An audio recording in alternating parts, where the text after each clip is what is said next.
Muito bem, essa é a Conexão Futura ao vivo, aqui pelo seu canal Futura e também pela internet no nosso site, que eu vou colocar para você na tela, www.futura.org.br, é o nosso endereço na internet para você saber tudo sobre a nossa programação, tá aí para você o site.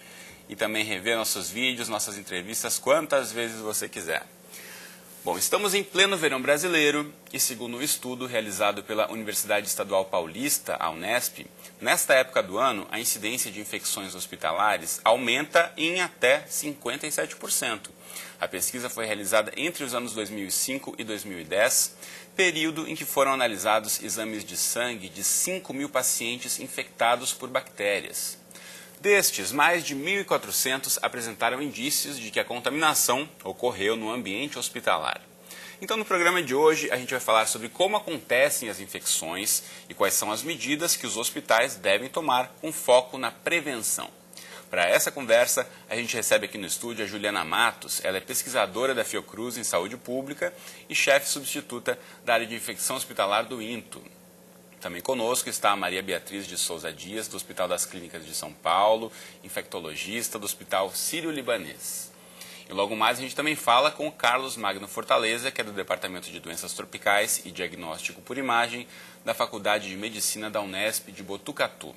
Você em casa, como sempre, também é nosso convidado, então aproveite para tirar todas as suas dúvidas, participe da conversa mandando mensagens, comentários e opiniões para a gente. Você já sabe, tem duas formas de participar aqui pela internet, a primeira delas é no facebook.com/canal Futura Oficial.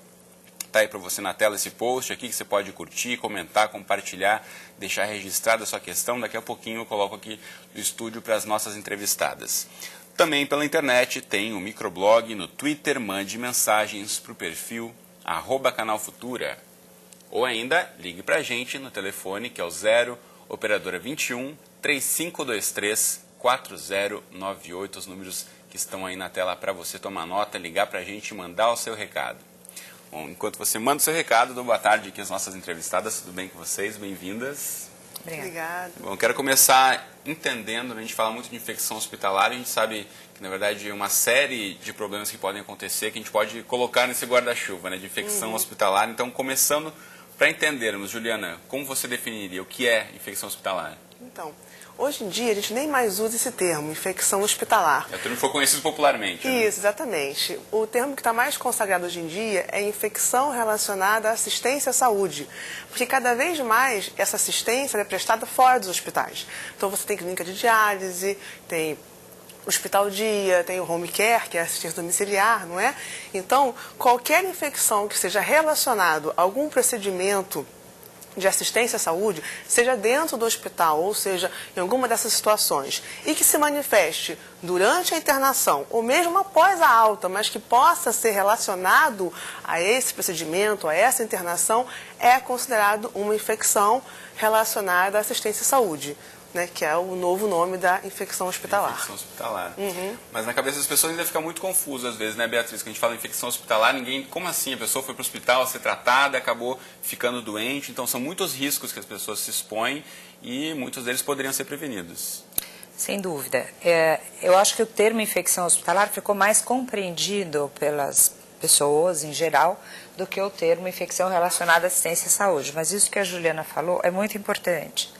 Um dos maiores surtos de infecção que a gente teve no país foi um surto de micobacteriose atípica que aconteceu numa dimensão nacional, pegando desde o sudeste até o norte do país, e grande parte destes procedimentos eram procedimentos estéticos feitos em clínicas de estética fora do hospital. Cirurgias plásticas e outros procedimentos. Cirurgias plásticas, mesoterapia, esses procedimentos dermatológicos, estéticos, mas também em muitos casos aconteceram em cirurgias laparoscópicas, em cirurgias plásticas de mama, em cirurgias maiores. Mas isso eu acho que exemplifica bem. A gente tem um outro surto muito famoso aqui no país, que foi um surto numa clínica de diálise, acho que há mais de 10 anos atrás, que teve uma mortalidade altíssima. Então, não era propriamente um hospital, mas uma clínica de diálise. Então, são infecções, como ela falou, que podem ser associadas ao atendimento à saúde. Muitas vezes também aquilo que a gente acha que é infecção hospitalar é uma infecção adquirida na comunidade. Por exemplo, Clostridium difficile, diarreia por Clostridium difficile é algo que sempre foi muito relacionado a você tomar antibiótico no hospital, muito antibiótico, etc. Como é que a gente pode traduzir esse termo? Clostridium difficile tem o nome de colite pseudomembranosa, mas que é mais difícil ainda. Pois é, os nomes da medicina são um pouco chatos. Mas essa bactéria atualmente se sabe, e a gente vê isso no hospital já há algum tempo, que em torno de 20 ou 25% dos casos que você detecta no hospital, na verdade, se desenvolveram na comunidade, a pessoa na casa dela, que tomou antibiótico, às vezes bem indicado, às vezes não muito bem indicado, e desenvolveu essa infecção intestinal por essa bactéria. Juliana, a gente sabe que muitos casos acontecem por excesso de antibióticos, assim como disse a Beatriz, ou tomar também o remédio de forma equivocada, isso pode provocar uma infecção também. Ou facilitar o aparecimento, né? Na verdade, o uso inadequado ou excessivo de antibióticos favorece o que a gente chama de resistência bacteriana. Porque é a mesma lógica de Darwin, né? A gente tem bactérias no nosso corpo, tem bactérias no ambiente, nós convivemos com bactérias na pele, no intestino. Somos mais bactérias do que células, né? Praticamente. Então, na hora que a gente toma um antibiótico sem necessidade, a gente mata as bactérias que são sensíveis e sobram as resistentes. E isso no hospital também acontece, né? Então, quando se usa muito antibiótico, você seleciona a bactéria mais resistente e aí, na hora que você tem uma infecção por essa bactéria, fica mais difícil de tratar, não é? Isso é um problema muito sério que acontece na comunidade também, mas principalmente nos hospitais e torna o tratamento das infecções mais difícil, né? Beatriz, e que outras causas a gente poderia pontuar para a infecção hospitalar, ou infecção relacionada a tratamento de saúde? Eu acho que a infecção hospitalar virou uma verdadeira ciência em si, né? Então, no Brasil, ela foi muito... teve muito ênfase pela questão do presidente que faleceu antes de assumir e a partir de então Tancredo Neves. Então, naquela época, houve toda uma movimentação nacional no sentido de prevenir as infecções hospitalares. As infecções hospitalares, na verdade, são um dos eventos adversos que podem acontecer no hospital e tem muita coisa não adequada que pode acontecer no hospital. Então, quedas, às vezes por desatenção, às vezes por pressa, as pessoas que estão no hospital em geral estão debilitadas, úlceras de pressão, cirurgia no lado errado, cirurgias de lado errado, uso de remédio, medicação errada. Então, a pessoa, quando vai ao hospital, ela está sujeita a uma série, porque afinal das contas o hospital é feito de gente e às vezes os processos não são tão lineares quanto são, por exemplo, numa linha de montagem de um carro. E o que se faz de paralelo hoje em dia é tentar fazer com que o hospital seja cada vez mais uma linha de montagem para tentar diminuir para que os procedimentos sejam mais padronizados e os erros sejam menos... aconteçam menos, né? O problema... que as chances dos erros acontecerem diminuam também. Agora, o problema é que o paciente não é padronizado ao contrário do carro, né? Nem sempre o parafuso aperta no mesmo lugar. Mas existem muitas coisas que podem ser feitas para prevenção. A gente vai falar sobre isso daqui a pouquinho, porque eu vou chamar agora para a nossa conversa o Carlos Magno Fortaleza, que é do Departamento de Doenças Tropicais e Diagnóstico por Imagem da Universidade Estadual de São Paulo, em Botucatu. Tudo bem com você, Carlos? Tudo bem, boa tarde, é um prazer estar com vocês, um prazer estar com a Bia e a Juliana mais uma vez. O prazer é nosso em ter você aqui participando do Conexão. E você fez parte de uma pesquisa da Unesp que detectou aumento de até 57% nos casos de infecções hospitalares durante o verão. Eu quero saber de você, então, que você explique para a gente qual a relação entre o aumento de infecções e as estações do ano. Carlos? Olha, de início, como já foi falado pela Bia, pela Juliana, nós temos uma ideia de ligar a infecção hospitalar aos processos de trabalho que ocorrem dentro do ambiente hospitalar.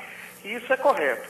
A ideia de que as estações do ano poderiam ter alguma relação com a incidência de certos micro-organismos responsáveis por infecção hospitalar, ela surgiu a partir da observação de dados do sistema que vigia as infecções hospitalares nos Estados Unidos, o chamado NIS, que hoje se chama NHSN.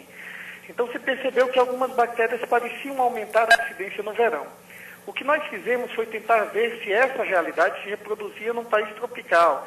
E nós observamos, então, uma série temporal de bactérias isoladas do sangue, da corrente sanguínea de pacientes internados, das quais, como foi falado anteriormente, cerca de 1.400 poderiam ser atribuídas à aquisição no hospital. E nós percebemos que algumas bactérias, não todas, particularmente um grupo de bactérias muito importante no Brasil, chamado de bacilos gram-negativos, essas bactérias tinham um aumento na sua incidência no verão. E isso, naturalmente, ao nosso ver, tem algumas implicações para as políticas de controle, e isso também aproxima as infecções hospitalares das infecções de comunidade, que tem geralmente uma ocorrência dita sazonal, ou seja, de acordo com a estação do ano. Muito bem. Eu quero já aproveitar e colocar aqui na roda uma pergunta que chegou para a gente pela internet. Você de casa pode e deve mandar seu recado para a gente pelo Facebook, pelo Twitter ou pelo telefone, que é uma dúvida que muita gente tem. Então eu quero ouvir, já que estamos aqui com 3 grandes especialistas, que expliquem um pouco mais para a gente. O Gilmar Campos, lá de São Paulo. Obrigado, Gilmar, pela participação. Ele pergunta como adquirimos essas bactérias que causam as infecções no nosso corpo. Juliana. O principal mecanismo de transmissão de bactérias no ambiente hospitalar são as mãos dos profissionais de saúde. Né? Então, se você tem um paciente que ele tem a bactéria no corpo, está colonizado por essa bactéria, o profissional toca nesse paciente, cuida, e se ele não higienizar as mãos no momento certo, toca no outro paciente, ele vai carregar essa bactéria de um para o outro. E se ele fizer isso enquanto estiver fazendo algum procedimento, mexendo no acesso venoso, mexendo no tubo, não é? Essa bactéria ela vai passar da mão direto para a corrente sanguínea, direto para o pulmão, e aí que você tem não só a transmissão da bactéria, mas também a infecção, a bactéria provocando uma infecção mais profunda. Esse é o principal mecanismo, não é o único, mas é o principal, e por conta disso a principal medida de prevenção é a higiene das mãos correta. Bom, e também uma outra forma, além dos profissionais de saúde, a gente sabe que no ambiente do hospital, se tem alguém internado, tem muito familiar que chega, então a gente sabe que muitas vezes a família vem também, a gente tem que sempre lembrar isso, né, Beatriz, de também a família, quando for visitar alguém, está no hospital, lembrar desse cuidado também fundamental, que é lavar as mãos, né? A gente hoje usa um termo que chama higienização de mãos, porque a gente costuma falar assim, lavar a mão não custa nada, custa tempo. Então, se você tem, por exemplo, um médico e mais os seus assistentes lavando a mão em fila, isso gasta uns 5 minutos. É tempo de atendimento. É tempo de atendimento. E atualmente existe uma coisa que a gente chama de álcool gel, que você também pode higienizar as mãos com isso. É algo que você coloca na mão e sai esfregando a mão do jeitinho certo lá, esfregando todas as superfícies, e que equivale à lavagem de mãos. Depois de algumas vezes que você faz isso, você precisa lavar a mão, porque até começa a ficar um pouquinho grudenta. Então, isso é muito importante. A gente vê, principalmente na época de infecções respiratórias, que vem um familiar carinhosamente visitar o seu parente transplantado, por exemplo, e acaba transmitindo uma gripe, por exemplo, ou uma infecção respiratória que para o indivíduo não quer dizer muita coisa, mas para a pessoa transplantada é uma grande encrenca. Então, de fato, os familiares precisam lembrar de lavar a mão, de não ir ao hospital se eles estiverem com qualquer infecçãozinha respiratória ou de pele, eles devem evitar ir ao hospital. Muito bem. Quero voltar a chamar o Carlos para a nossa conversa. A gente falava então desse aumento de acordo com a estação do ano, verão, né, Carlos? E eu queria ouvir de você em relação aos cuidados que os hospitais têm que ter de desinfecção de material, então a gente pensando em prevenção da estrutura do hospital mesmo, como a gente pode pensar em mudança de comportamento ou de procedimentos para diminuir, já que esse risco aumenta nessa época do ano? É importante lembrar esses aspectos estruturais, porque ao longo das últimas 3 décadas nós passamos por períodos de teorias muito diferentes em relação à origem das infecções hospitalares. Na década de 1970 se valorizava muito a participação do ambiente. Na década de 1980, a partir de algumas pesquisas que pareciam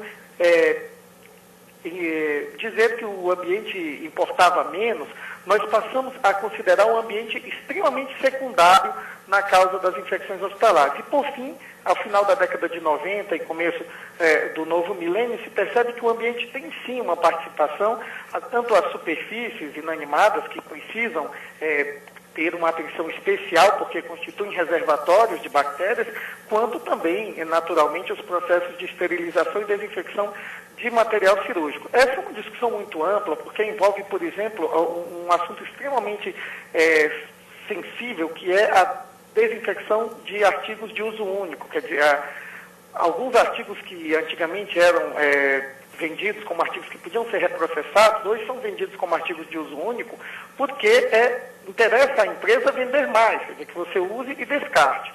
Alguns desses produtos podem ser reesterilizados e outros não. Dá um exemplo para a gente, Carlos, que tipo de produto? Que nós temos hoje em termos de legislação sanitária é determinar o que pode ser adequadamente reesterilizado e como, e aquilo que de fato é descartável.